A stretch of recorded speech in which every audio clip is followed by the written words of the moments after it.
नमस्कार, सीधी बात खास मुलाकात में आज हम आपको रूबरू कराते हैं बिंद के वरिष्ठ पत्रकार जयराम शुक्ला जी से। हम बिंद, पृथक बिंद की बात पुरजोर से पूरे बिंद में फैली हुई है। यहाँ तक कि पूरे मध्य प्रदेश के मीडिया में इस समय पृथक बिंद को लेकर काफ़ी चर्चा है। पृथक बिंद को लेकर सत्ता पक्ष के विधायक नारायण त्रिपाठी जी काफ़ी मुखर हैं। कई आंदोलन, कई प्रदर्शन और कई ऐसे आयोजन उनके लगातार चल रहे हैं, आगामी दिनों में होने वाले हैं। वास्तव में बिंद क्या था, पृथक बिंद कैसे हुआ, बिंद का क्या इतिहास है, बिंद की पूरी विस्तृत जानकारी हम जयराम शुक्ला जी से लेते हैं। तो आइए हम रूबरू कराते हैं जयराम शुक्ला जी से। चूँकि बिंद का हूँ, मुझे भी बिंद का इतिहास नहीं पता कि बिंद कैसे अलग हुआ था, फिर बिंद का विलय मध्य प्रदेश में हुआ। तो हमारे दर्शकों को पहले आप बिंद कह रहे हैं तो पहले मैं बिंद के बारे में बताऊंगा, इसके बाद बिंद प्रदेश के बारे में बताऊंगा। जी, देखिए, बिंद जो है तो ये वेद पुराण कथाओं में इस पृथ्वी का सबसे पुराना पर्वतमाला है, सबसे पुरानी पर्वत श्रृंखला है। और जो जीवन के लक्षण हैं पूरी दुनिया में सबसे पहले विंध्य में मिले।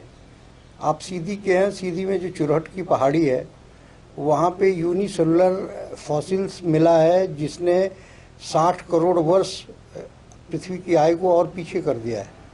तो इस दृष्टि, वैज्ञानिक दृष्टि से भी देखें और ऐतिहासिक दृष्टि से और पौराणिक दृष्टि से देखें तो विंध्य बहुत महत्वपूर्ण रहा है। और हमारे राष्ट्र गान में भी विंध्य हिमाचल यमुना गंगा उच्छल जलत तरंगा, तो विंध्य का महात्म्य जो है तो अनादिकाल से चला आ रहा है। अब वो विंध्य जिसके नाम से एक प्रदेश बना है, और विंध्य की तो बड़ी महत्ता है। आदिकवि वाल्मीकि, बाणभट्ट, तुलसीदास, महर्षि मार्कंडेय, ये सब के रिश्ते इस विंध्य क्षेत्र से जुड़े रहे, महर्षि अगस्त्य के रिश्ते जुड़े रहे। तो वो एक पौराणिक महत्व है और इसलिए गर्व का भी विषय है कि हम विंध्य के वासी हैं और अपने इन पुरखों का, इनके पूर्वजों का और ये महान ऋषि मुनियों को हम याद करते हैं। तो इन्हीं के नाम से एक विंध्य प्रदेश बना हुआ था। अभी हाल फिलहाल युवाओं में, छात्रों में, नौजवानों में और राजनेताओं में भी एक चेतना जगी है कि हमारे विंध्य प्रदेश को फिर से उसका फिर से उदय होना चाहिए। और पृथक विंध्य से बेहतर जो बात है वो है विंध्य प्रदेश के पुनरोदय की। एक विंध्य प्रदेश जो अपने अस्तित्व में था, उसको फिर से वही अस्तित्व प्राप्त करने की बात है। पृथक मतलब जैसे छत्तीसगढ़ पृथक हुआ वैसी बात नहीं है, जैसे उत्तराखंड पृथक हुआ वैसी बात नहीं है, जैसे आपका झारखंड पृथक हुआ वैसी। क्योंकि ये उत्तराखंड, झारखंड, तेलंगाना और छत्तीसगढ़ ये कभी प्रदेश के रूप में अस्तित्व में नहीं रहे। लेकिन विंध्य प्रदेश 1948 से लेकर 1956 तक एक अस्तित्व में एक प्रदेश रहा है। एक ऐसा प्रदेश रहा है जैसे आप उत्तर प्रदेश कह सकते हो, बिहार कह सकते हो, उड़ीसा कह सकते हो। उसी तरीके से विधानसभा थी, मुख्यमंत्री थे, विधानसभा अध्यक्ष थे, राज्यपाल थे। मैंने कुल मिलाकर एक जीता जागता जीवंत प्रदेश था, जहाँ पे चुनाव हुए, विधायक चुने गए, जहाँ से सांसद चुने गए। तो कुल मिलाकर एक डेमोक्रेटिक सेटअप के दृष्टि से एक अच्छा खासा प्रदेश था, जिसको विंध्य प्रदेश कहते हैं। जैसे देश हमारा 1947 में आज़ाद हुआ और 48 में शायद विंध्य प्रदेश की स्थापना हुई। 50 में उसको विलय करने की कोशिश की गई लेकिन वो असफल रहा। फिर 56 में विलय कर दिया गया। तो क्या है इसकी कहानी? देखिए, क्या है कि आज़ादी के बाद तो जितने भी लगभग पूरे वर्ष में लगभग 250 से ऊपर, पूरे देश में 250 से ऊपर रियासतें थीं, बड़े राज्य थे, नवाबों की बड़ी सल्तनतें थीं। उसी तरीके तो उनको सबको सरदार पटेल ने यूनिफाइड करके और भाषा के आधार पे या सांस्कृतिक आधार पे प्रदेश बनाया। और पहला आधार प्रदेश बनाने का संस्कृत ही था। मतलब आंध्र प्रदेश अस्तित्व में आया, तमिलनाडु अस्तित्व में आया, पश्चिम बंगाल आया, उत्तर प्रदेश आया, बिहार आया, उड़ीसा आया, इस तरीके से गुजरात आया, महाराष्ट्र आया। तो इस तरीके से सांस्कृतिक इकाई के रूप में प्रदेशों के गठन की बात चली। तो सरदार पटेल ने उस अपने मिशन में बुंदेलखंड और बघेलखंड की 34 रियासतों को एक साथ एकजुट करके एक प्रदेश के रूप में देने की कोशिश की। नौगांव में 13 मार्च 1948 में नौगांव में उनके जो सेक्रेटरी थे, कैबिनेट सेक्रेटरी थे वीपी मेनन, उनके संयोजन में एक बैठक हुई जिसमें सभी रियासत के जो प्रमुख थे, राजा लोग थे, उनको सबको वहाँ पे बैठाया गया और एक सहमति पत्र बना और सहमति पत्र के हिसाब से एक विंध्य प्रदेश का गठन हुआ।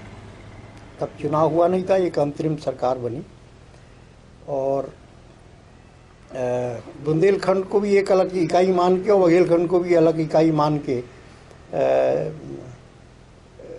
एक प्रदेश की रचना हुई जिसमें कप्तान अवधेश प्रताप सिंह प्रधानमंत्री बने जो बघेलखंड के थे, और कामता प्रसाद सक्सेना जो बुंदेलखंड के थे उनको प्रधानमंत्री, उस समय मुख्यमंत्री को प्रधानमंत्री कहते थे, तो उनको मुख्यमंत्री के रूप में बनाया। एक अंतरिम कैबिनेट बना जिसमें यादवेंद्र सिंह और हरल नर्मदा सिंह, चतुर्भुज पाठक बघेलखंड थे। इस तरीके से एक अंतरिम वो बना।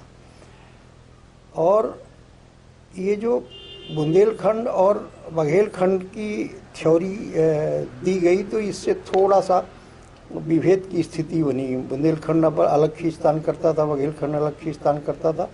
तो सरदार पटेल के दिमाग में आया कि ये दोनों एक साथ नहीं रह पाएंगे, तो इसलिए इनका विलय कर दिया जाए। तो जो आप 1950 की बात करते हैं तो 1950 में मंत्रिपरिषद को भंग कर दिया और यहाँ का जो शासन है वो केंद्र के अधीन ले लिया। यहाँ लेफ्टिनेंट जनरल बैठा दिया, लेफ्टिनेंट गवर्नर बैठा दिया। तो उसको लेके एक आंदोलन हुआ। उस समय यहाँ पे समाजवादी आंदोलन और समाजवादी राजनीति का बड़ा बोलबाला था। डॉक्टर राम मनोहर लोहिया, जयप्रकाश जी, आचार्य कृपलानी, नरेंद्र, ये सब का यहाँ पे आना जाना होता था। तो यहाँ का जो छात्र और यहाँ का जो युवा था वो सोशलिस्टों से रमा हुआ था। तो एक बड़ा तीव्र आंदोलन हुआ और वो तीव्र आंदोलन ये हुआ कि जुलूस निकला और जुलूस में 3 नौजवान पुलिस की गोली से मारे गए। वो गंगा अजीत चिंताली वो नौजवान उस जुलूस में शामिल थे। तो इसके बाद फिर जब अपार जन समर्थन हुआ तो वो विंध्य प्रदेश के विलय की जो स्थिति थी वो रोक दी गई। उस समय एक नारा चलता था, लाठी गोली खाएंगे, धारा सभा बनाएंगे। जगदीश चंद्र जोशी उसके नेता हुआ करते थे, जमुना प्रसाद शास्त्री, आपके चंद्र प्रताप तिवारी और श्रीनिवास तिवारी, बैजनाथ पांडे आपकी सीधी के, सिद्धिविनायक द्विवेदी, इस तरीके के, हरिशंकर सक्सेना, ये उस ज़माने के स्टालवार्ड थे और यहाँ के युवाओं को लीड करते थे। तो वो एक विलय तो वो हो गया। और फिर 52 में आम चुनाव आया, 50 में संविधान लागू हुआ।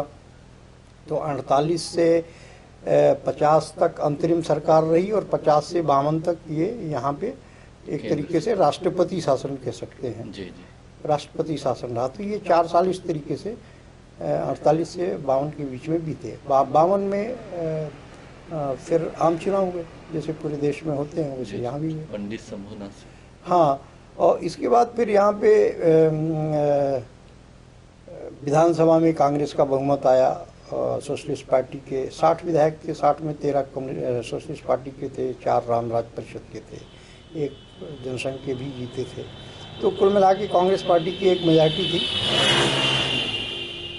और पंडित शंभूनाथ शुक्ला को यहाँ का मुख्यमंत्री निर्वाचित कर लिया गया। एक विधिवत मंत्रिपरिषद का गठन हो गया और एक विधिवत विपक्ष था। विपक्ष के नेता चंद्र प्रताप तिवारी थे, है ना। चंद्र प्रताप तिवारी को विंध्य प्रदेश के भी विपक्ष के नेता होने का गौरव है और मध्य प्रदेश के भी विपक्ष के नेता होने का गौरव। शिवानंद जी सतना के थे, वो विधानसभा अध्यक्ष थे। दतिया के श्याम सुंदर दास जी थे, वो विधानसभा के उपाध्यक्ष थे। तो इस तरीके से एक बढ़िया, जैसे आज हम प्रदेशों को देख रहे हैं, उस तरीके से एक विंध्य प्रदेश था। जी। लेकिन कहते हैं कि कुछ राजनैतिक षड्यंत्र हुआ जिसके तहत 1956 में विलय किया गया। कोई पार्टी थी, सोशलिस्ट पार्टी थी, जिसका यहाँ पे बोलबाला था, या कोई और अन्य दल था जिसको ख़त्म करने के लिए मध्य प्रदेश में विलय कर दिया गया। ये क्या है इसकी नहीं, कहानी? ये देखिए, बहुत सही सवाल आपने पूछा कि विंध्य प्रदेश के विलय के बीच कहाँ से शुरू हुए। ये दरअसल 1952 में जब लोकसभा विधानसभा के चुनाव हुए, तो जो आपका सीधी जिला है, वो सीधी जिला पूरी तरीके से समाजवादियों के साथ खड़ा हो गया और कांग्रेस की एक भी सीट विधानसभा में नहीं जीती। लोकसभा में भी कांग्रेस हार गई। तो ये पूरे देश के लिए बहुत बड़ी खबर बन गई, देश क्या पूरी दुनिया के लिए, कि जिस नेहरू का जादू सिर चढ़ के बोल रहा है पूरे देश में, जिस कांग्रेस की प्रचंड आंधी चल रही है, तो हिंदुस्तान के एक बहुत पिछड़े से जिले ने उस आंधी को रोक दिया और उस तिलस्म को, जो कि नेहरू का तिलस्म था, उसको खारिज कर दिया।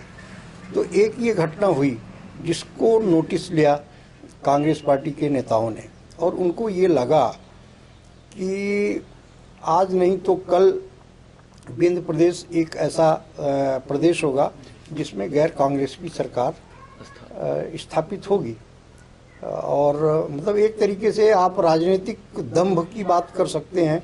पंडित नेहरू और उनके अनुयायियों का एक तरीके से, इस तरीके से दंभ था, एको हम द्वितीय नास्ति जैसे स्थितियाँ थी। तभी आपने देखा होगा कि आपके सीधी में कहीं बाहर के आदमी लोकसभा से लड़ाए गए। एक वो थे आनंद चंद्र जोशी, सीधी से मेंबर ऑफ पार्लियामेंट हुए। फिर राजा नरसिंह और भानु प्रताप सिंह को वहाँ पे लड़ने के लिए भेजा। रीवा में नेहरू के ने अपने बावर्ची को भेजा, जो उनका हाउस होल्ड कंप्यूटर था। पहला चुनाव तो यहाँ के स्वतंत्रता संग्राम सेनानी थे राजवान सिंह तिवारी, उनने लड़ा। लेकिन इसके बाद फिर वो शिवदीन उपाध्याय, शिवदत्त उपाध्याय आए, जो उनके कहते हैं कि उनका घर की व्यवस्थाएं देखते थे, घर के सुपरवाइजर थे। तो इस तरीके के लोगों को यहाँ के विंध्य प्रदेश में जो उनको मिला, तो ये बताने के लिए कि हम किसी को भेज के जिता लेंगे, हम अपने खानसामा को भेजेंगे, वो यहाँ से जनता उसको चुन के लोकसभा भेजेगी। तो एक तरीके से ये इंसल्ट का काम 1956 के बाद से फिर शुरू ही कर दिया। जैसे 1956 में विलय कर दिया गया मध्य प्रदेश के साथ विंध्य प्रदेश का, उसके बाद भी कई राजनेताओं ने, जनप्रतिनिधियों ने बीच बीच में विंध्य प्रदेश के पुनरोदय की बात कही। अपने स्तर पे उन्होंने विधानसभा में, लोकसभा में भी उठाया।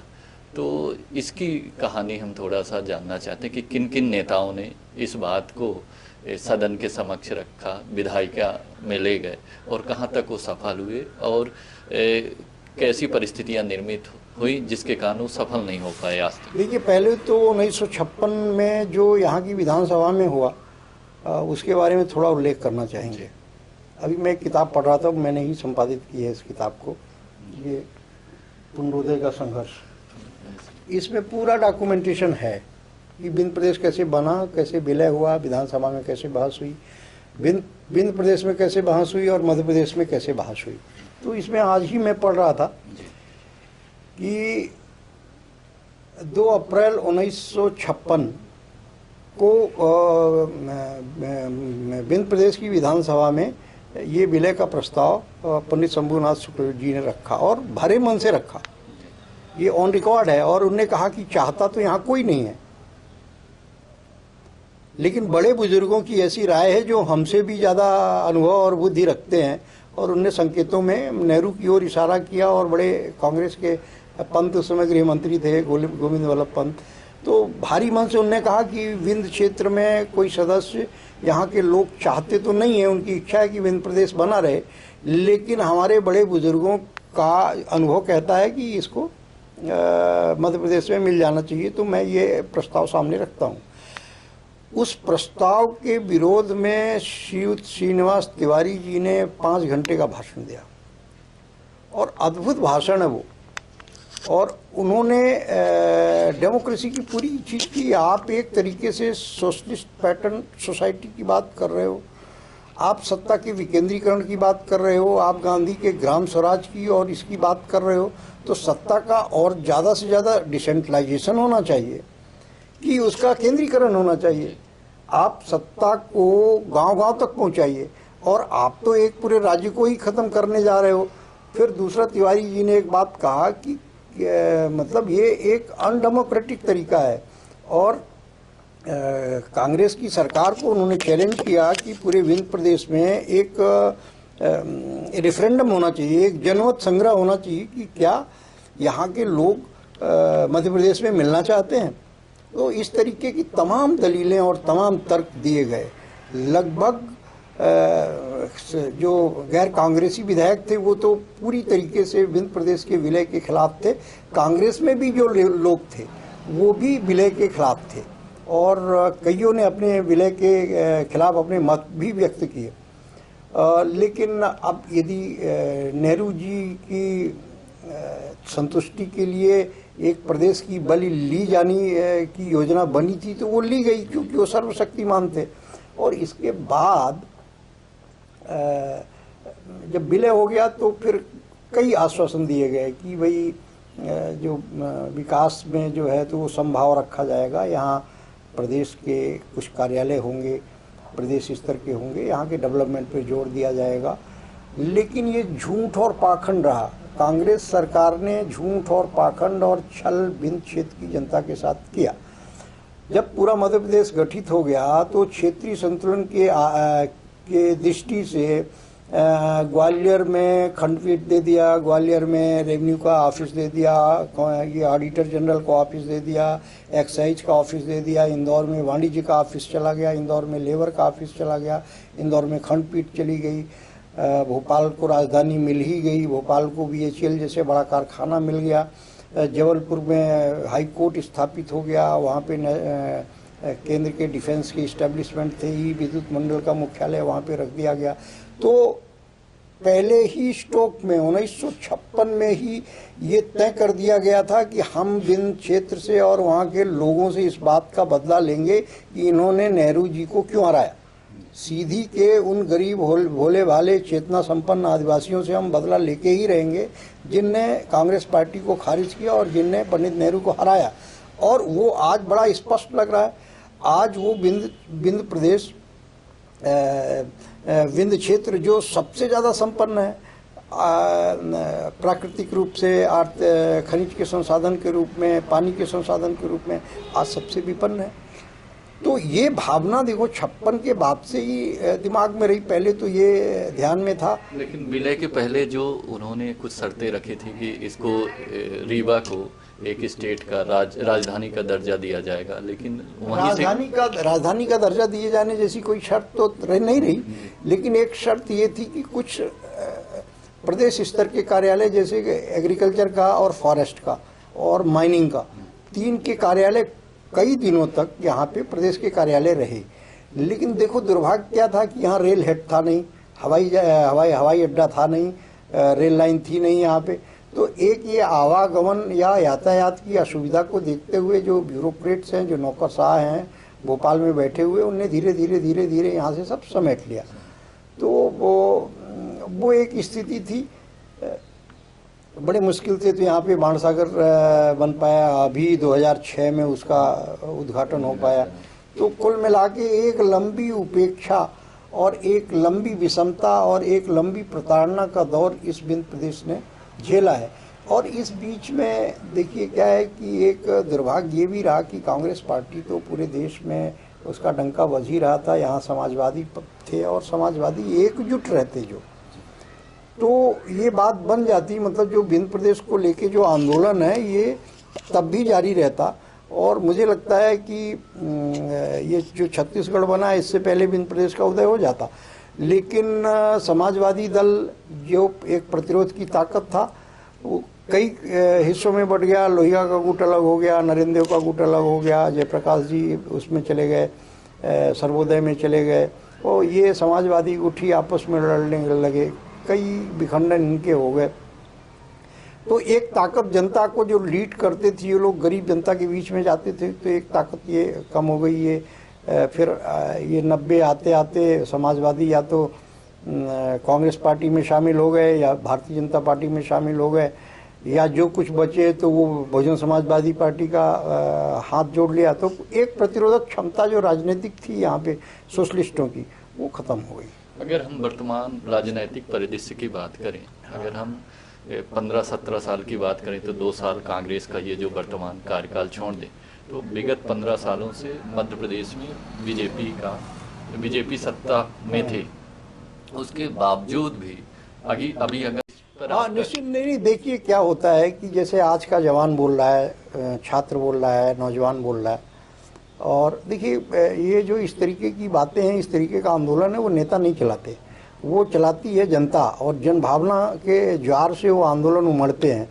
छत्तीसगढ़ जब बनने लगा तो उससे पहले श्रीनिवास तिवारी जी ने एक बड़ी कोशिश की, और बुंदेलखंड और बघेलखंड के विधायकों को जोड़कर उन्होंने एक मूव किया कि हम विंध्य प्रदेश के पुनरोदय को ठीक उसी रूप में उदय करना चाहते हैं। और एक बहुत ही महत्वपूर्ण पहल की विधानसभा में 10 मार्च 2000 में, और एक अशासकीय संकल्प आया। अशासकीय संकल्प की विंध्य प्रदेश को उसके पुराने मूल स्वरूप में फिर से लाया जाए, और इस तरीके की एक सर्वसम्मति से विधानसभा में प्रस्ताव पारित हुआ। विधानसभा से बाहर 21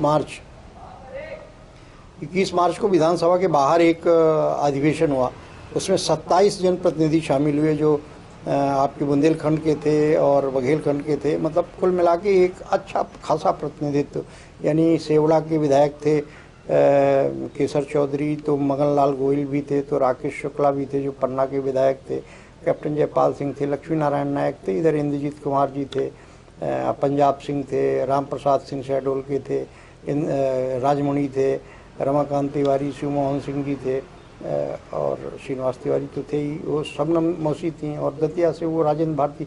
तो कुल मिला के इतने चुने हुए लोग 27 के आसपास चुने हुए जनप्रतिनिधि विंध्य प्रदेश की मांग को लेकर बैठे, और वो पूरा अधिवेशन का जो रेजोल्यूशन है, चूंकि मैं इसलिए बता रहा हूँ कि उस पूरे अधिवेशन का संयोजक मैं था, तो उसका पूरा मसौदा केंद्र सरकार को भेजा गया। विधानसभा का भी जो विधिक रूप से पारित हुआ था अशासकीय संकल्प, और वो अधिवेशन का जो 27 निर्वाचित जनप्रतिनिधियों का, और भूतपूर्व उसमें कई भूतपूर्व विधायक सांसद वगैरह तो शामिल ही थे, इन दोनों का पूरा प्रस्ताव जो है केंद्र सरकार के पास भेजा गया।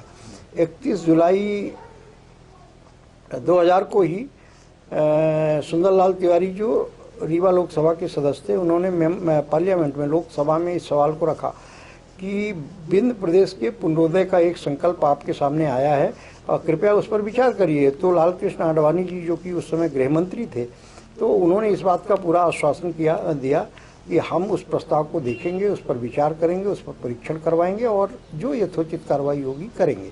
तो कुल मिला के जो विंध्य प्रदेश के पुनरोदय का विधिक वैधानिक तरीके से जो प्रस्ताव है वो अभी मरा नहीं है, वो जिंदा है, वो अभी लोकसभा की मेज पे रखा हुआ है।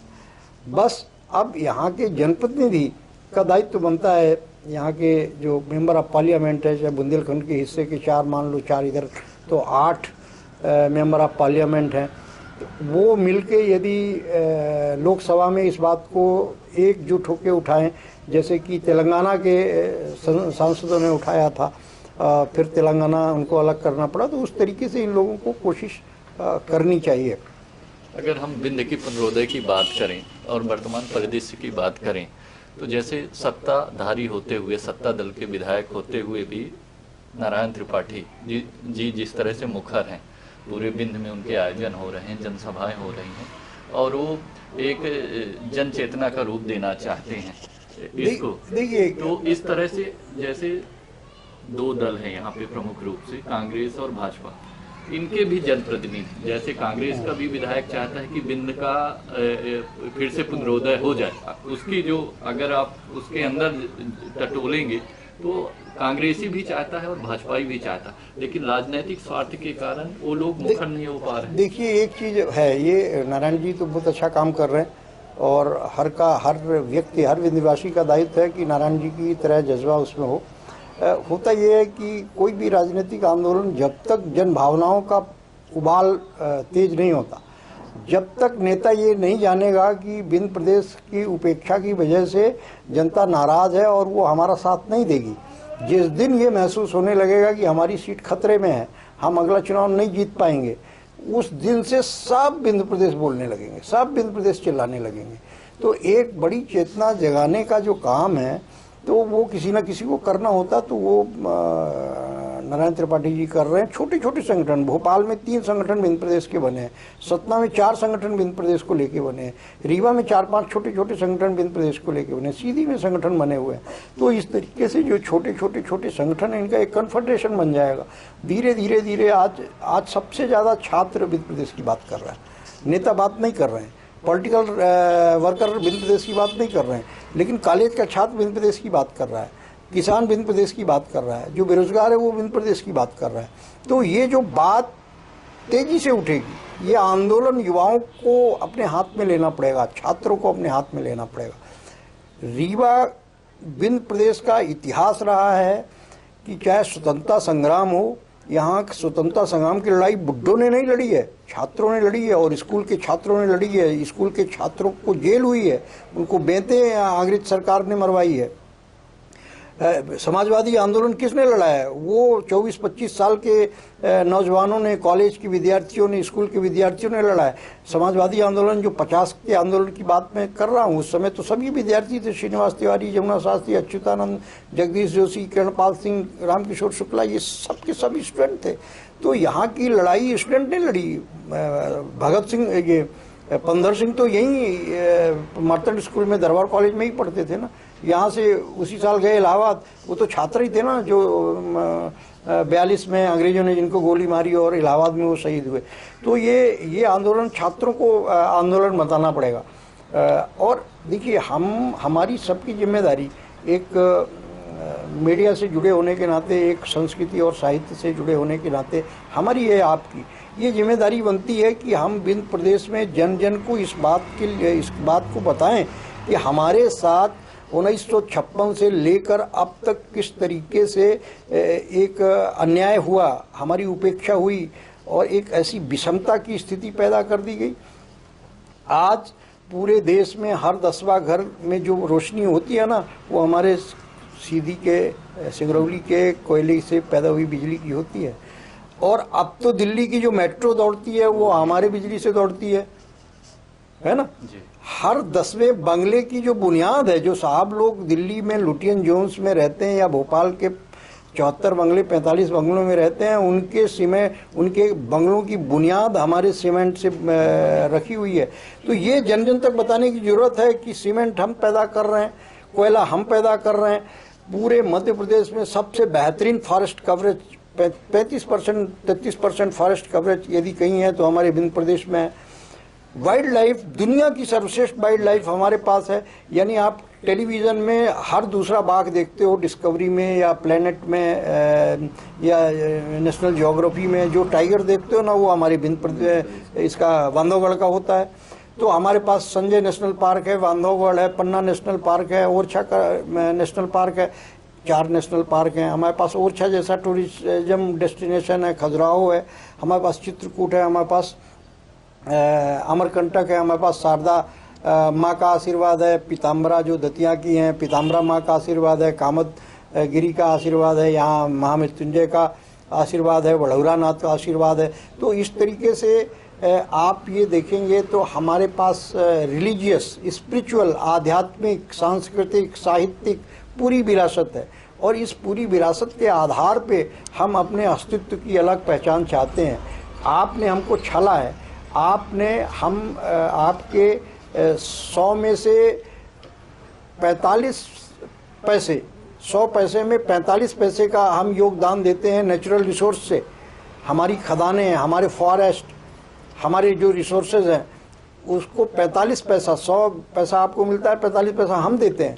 लेकिन आप इंदौर चले जाओ, आप भोपाल चले जाओ, आप ग्वालियर चले जाओ, जबलपुर चले जाओ, उसके मुकाबले हम अपने जनजीवन को देखें, हम लोगों को देखें, हम छात्रों को देखें, तो कितनी बड़ी विषमता है। रीवा में जब विश्वविद्यालय था तब भोपाल में विश्वविद्यालय नहीं था। आज भोपाल में 4-4, 5-5 नेशनल इंस्टीट्यूट है, रीवा में कोई नेशनल इंस्टीट्यूट नहीं।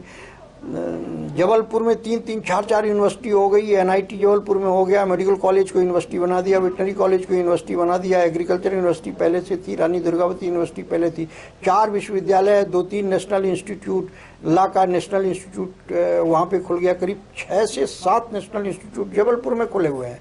इंदौर में 6 से 7 नेशनल इंस्टीट्यूट विद्यार्थियों को पढ़ने के लिए खुले हुए हैं। ग्वालियर में भी आपने इस तरीके से खोल दिया, संगीत का विश्वविद्यालय खोल दिया, अटल बिहारी वाजपेयी के नाम से एनआईटी वहाँ पे खुली हुई है। एग्रीकल्चर यूनिवर्सिटी आपने वहाँ पे खोल दिया, यूनिवर्सिटी एक पहले से थी ही। वहाँ पे फिजिकल एजुकेशन का एक नेशनल इंस्टीट्यूट है। भोपाल की तो बात ही ये करना है। अब इसके मुकाबले हम रीवा में देखें तो एक के बाद एक हमारे विश्वविद्यालय को काट कूट के आपने एक जिले में सीमित कर दिया। 2 जिले मतलब रीवा, सतना, सीधी और सिंगरौली, मैंने इतना बड़ा कर्टेल करके आप छोटा कर दिया। हमारा इंजीनियरिंग कॉलेज डूब रहा है, इसको आईआईटी होना चाहिए, तो आज ये इंजीनियरिंग कॉलेज डूबने के कगार पे है। जो भी यहाँ पे कॉलेज एजुकेशन है उसका विस्तार किया नहीं। एक छोटे से कॉलेज, छोटे से दायरे और छोटी सी बाउंड्री में 20-20 हज़ार लड़के पढ़ रहे हैं, हमारी बच्चियाँ पढ़ रही हैं। आपने शिक्षा के क्षेत्र में ध्यान नहीं दिया, आपने संस्कृति के क्षेत्र में ध्यान नहीं दिया, आपने डेवलपमेंट के क्षेत्र में ध्यान नहीं दिया। एक भी यहाँ पे कारखाना आपने नहीं लगाया ताकि यहाँ के लोगों को रोजगार मिल सके। तो इस तरीके की एक भावना लोगों के दिमाग में और लोगों के दिल में ये चीज़ है, और इस भावना का प्रकटीकरण हो रहा है। इसलिए विंध्य प्रदेश की बात को लेकर जो जनता के बीच में जाता है तो उसको अपार वो मिलता है। लेकिन जो सबसे महत्वपूर्ण चीज़ है वो ये है कि विंध्य प्रदेश को लेके एक जो धारणा बन रही नई पीढ़ी में कि विंध्य का मतलब रीवा, सीधी, शहडोल, सतना नहीं। विंध्य का मतलब दतिया, विंध्य का मतलब टीकमगढ़, विंध्य का मतलब पन्ना और छतरपुर। उतना ही जितना आपकी सिंगरौली, जितना आपका अनूपपुर, जितना आपका उमरिया, जितना आपका रीवा, सतना, सीधी। यानी विंध्य प्रदेश या विंध्य शब्द आपकी जुबान पे आना चाहिए तो उसमें दतिया शामिल होना चाहिए, उसमें टीकमगढ़ शामिल होना चाहिए, पन्ना शामिल होना चाहिए, छतरपुर शामिल होना चाहिए, तब विंध्य प्रदेश की बात बनेगी। अन्यथा आप रीवा, सीधी, सतना के मध्य जिंदगी में कभी विंध्य प्रदेश की बात ही नहीं करना भूल जाइए। और विंध्य प्रदेश सिर्फ अपने उस पुराने स्वरूप में, ये स्वरूप, ये जो नक्शा है, सिर्फ इसी स्वरूप में इसका उदय होना चाहिए और उदय हो सकता है। इसके एक विधिसम्मत कारण है कि पंडित नेहरू ने कहा कि छोटे राज्य सरवाइव नहीं करते, तो इसलिए इनको बड़े राज्य में मिला दिया जाए। लेकिन अटल बिहारी वाजपेयी ने इस धारणा को पलट दिया कि छोटे राज्य सरवाइव करते हैं, और उनने 4 छोटे राज्य, 3 छोटे राज्य बना दिए, तो विंध्य प्रदेश को बनना चाहिए। ये एक थ्योरी है जो विंध्य प्रदेश को बनाने के काम आएगी। तो सबसे पहले यहाँ के नौजवानों, यहाँ के छात्रों, यहाँ के किसानों, यहाँ के मजदूरों के बीच में ये चीज पहुंचानी होगी कि आपका सत्ता ने किस तरीके से शोषण किया है राजनीतिक रूप से। आपने सही बात कही। आज जो मध्य प्रदेश की सरकार है, भारतीय जनता पार्टी की सरकार है, उसकी रीढ़ तो विंध्य क्षेत्र है। यानी आप बघेलखंड बुंदेलखंड दोनों को मिला लेंगे तो ये मतलब 25 इधर से और 15 उधर से, तो लगभग 40 विधायकों का ये आधार है। ये लोग नहीं होते तो आपकी सरकार कैसे भी होती, किताब दल बदल करवा लेते, इसके बावजूद भी आपकी सरकार बनने वाली नहीं थी। लेकिन स्थिति क्या है, आपने जनप्रतिनिधित्व विहीन कर दिया। आपने सिंगरौली में सभी सीटें लगातार जीत रहे हो, सीधी में मान के चलो कि 1 सीट कांग्रेस को मिल गई, लेकिन सीधी लगातार आपका साथ दे रहा, रीवा 100% साथ दे रहा, शहडोल 100% दे रहा, उमरिया 100% दे रहा। तो आप कोई प्रतिनिधित्व नहीं दे रहे हो, सतना को प्रतिनिधित्व नहीं दिया। हमारा ख्याल है कि यदि सागर वाला हिस्सा छोड़ दें तो बहुत अच्छा प्रतिनिधित्व बुंदेलखंड का भी नहीं है, लेकिन फिर भी बुंदेलखंड में पन्ना से 1 दे दिया और फिर सागर से 4-5 है, तो उधर की तो भरपाई हो जाती है।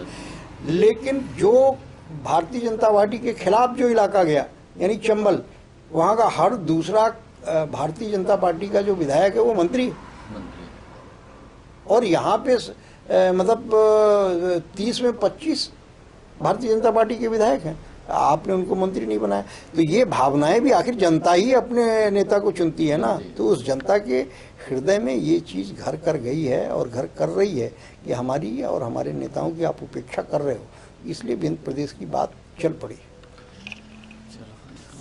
अभी हमारी बात विंध्य के वरिष्ठ पत्रकार जो अपनी दखल विंध्य के इतिहास में भी रखते हैं, वो संयोजक भी रहे हैं। सन 2000 में एक मसौदा तैयार किया गया था जिसके वो संयोजक भी थे। तो उन्होंने कहा कि जिस तरह से विंध्य की उपेक्षा 1956 से हो रही है, चाहे राजनैतिक हो, चाहे सांस्कृतिक हो, चाहे डेवलपमेंट हो, शैक्षिक विकास की बात करें, तो हर तरीके से विंध्य का कुठाराघात हुआ है। अगर हम मध्य प्रदेश में कहें तो हर 10वां घर, अगर देश की बात करें तो 10वें घर की बिजली विंध्य से ही जलती है, हमारे सिंगरौली से जलती है। अगर हम 10वें घर की बुनियाद की बात करें तो हमारे यहाँ की जो सीमेंट फैक्ट्रियाँ हैं वहीं से उनकी बुनियाद बनती है। अगर हम डेंस फॉरेस्ट की बात करें या माइंस की बात करें या हम रेत की बात करें, हर तरह के रिसोर्सेज जो हैं हमारे विंध्य में हैं। अगर हम वर्तमान राजनीतिक परिदृश्य की बात करें तो 25 विधायक हमारे विंध्य से हैं। उसके बावजूद हमारे विंध्य के जनप्रतिनिधियों को नेतृत्व का मौका नहीं दिया गया, न उनको बड़ा दायित्व दिया गया, न उन्हें मंत्रिमंडल में जगह दी गई। इसलिए विंध्य वासियों को यह बात घर कर गई है कि इतना योगदान देने के बावजूद भी हमारे विंध्य की उपेक्षा लगातार हो रही है। इसलिए विंध्य के पुनरोदय की बात छात्रों में, जनप्रतिनिधियों में, साहित्यकारों में, पत्रकारों में घर कर गई है। और जिस तरह से विंध्य की मांग को लेकर अचानक हमारे जो मैहर विधायक हैं, जो भाजपा से निर्वाचित हुए हैं, उनके अचानक मुखर हो जाने से और जगह जगह उनके द्वारा जो जन आंदोलन किए जा रहे हैं और विंध्य को लेकर चर्चा की जा रही है, तो अगर हमारे यहाँ के छात्र, राजनेता, साहित्यकार, कवि, सब लोग मिलकर इस मांग को उठाएंगे तो एक दिन यह साकार निश्चित रूप से होगा और विंध्य अपने पुराने वास्तविक रूप में फिर आएगा। धन्यवाद।